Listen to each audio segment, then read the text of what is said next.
সম্প্রতি সময়ে নারীদের প্রতি সহিংসতা বেড়েছে উদ্বেগজনক হারে।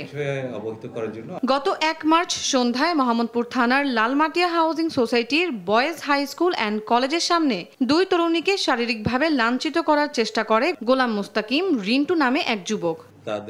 ডিএমপি মিডিয়া সেন্টারের সংবাদ সম্মেলনে ডিসি মিডিয়া মোহাম্মদ তালেবুর রহমান জানান, অভিযান চালিয়ে তাকে গ্রেপ্তার করেছে পুলিশ।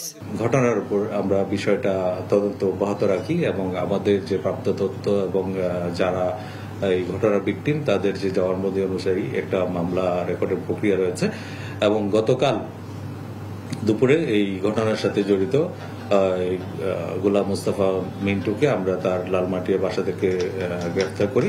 সামাজিক যোগাযোগ মাধ্যমে ভাইরাল রাজধানীর শ্যামলী স্কয়ার এলাকায় নারীর প্রতি সহিংসতার অভিযোগে রাসেল হোসেন নামে আরও একজনকে গ্রেপ্তার করা হয়েছে বলেও জানান তিনি। ইচ্ছাকৃতভাবে এই নারীদেরকে হেয় করার জন্য এটা সামাজিক যোগাযোগ মাধ্যমে ছড়িয়ে দেওয়া হয়েছিল। যারাই যে নারীদের প্রতি সহিংসতা সৃষ্টি করার চেষ্টা করবেন না কেন তাদেরকে অবশ্যই আইনের আওতায় নিয়ে আসতে হবে। আমরা চাই এখানে পুরুষদের মতো নারীরাও যেন তারা চলাফেরায় কোনো রকমের বাধা সৃষ্টি না হন।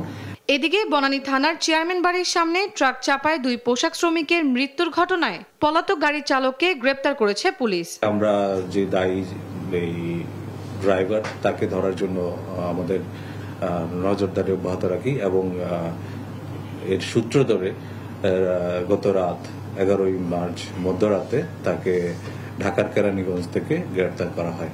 এই 3 ঘটনায় মামলা প্রক্রিয়াধীন আছে। তন্দ্রা তারণ্য, দেশ টিভি, ঢাকা।